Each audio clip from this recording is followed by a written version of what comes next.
Lors d'une de nos interviews, tu me parlais de ton nez. Tu disais que tu avais envie de le faire refaire. Je voulais savoir où est-ce que tu en étais dans cette réflexion parce que je te dis ça parce que j'ai vu une photo que tu as postée où tu es devant une célèbre clinique parisienne et tu dis ça y est, je le fais mais j'ai peur.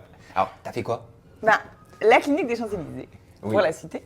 Je suis allée là-bas et j'ai rencontré une chirurgienne merveilleuse et on a longuement discuté. Donc j'ai eu le temps de prendre cette petite photo et j'ai peur un peu.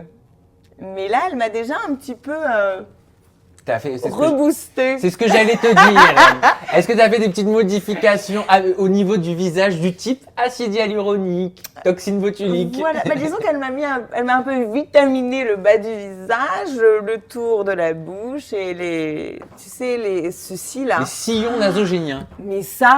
Mais avec l'âge, c'est pas possible, ça se creuse. Donc t'as fait combler, c'est ça là, les sillons nasogéniens? En fait, pour être très honnête, allez, j'ai refait le haut de ma bouche, j'ai refait un tout petit peu le bas. t'as mis une petite injection dans les lèvres, c'est ça?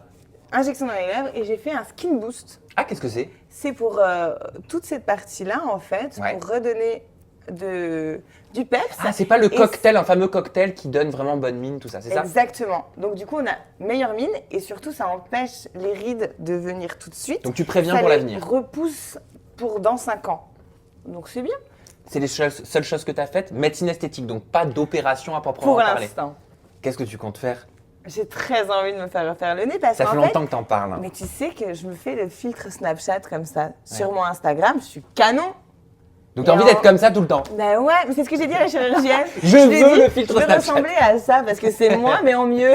Elle m'a dit ok, on va faire ça. Donc tu vas le faire? C'est prévu. Ok, très bien, tu me diras. J'ai peur. Ton one-man show, ça en est où? Tu te rappelles? Tu m'en avais parlé un petit peu. Donc, à l'époque, tu me parlais d'une pièce de théâtre.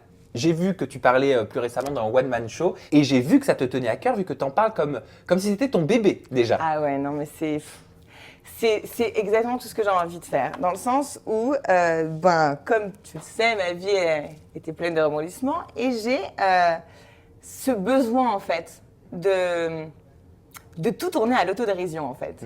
Et je pense que ce serait très très intéressant.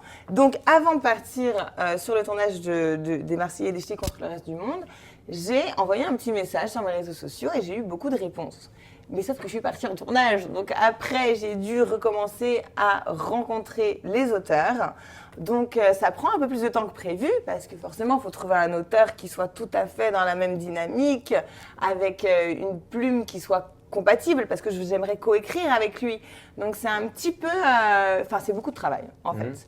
C'est très compliqué, c'est beaucoup de travail et j'espère que ça va se faire très très vite. Eh ben, je te le souhaite. Ah, et la pièce de théâtre est en cours. Ah, donc c'est pas annulé cette pièce de théâtre? Parce qu'elle devait te mettre en scène avec Nicolas.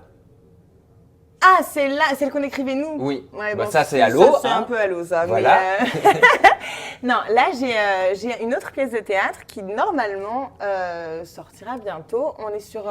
j'ai déjà fait les lectures, donc normalement ça devrait...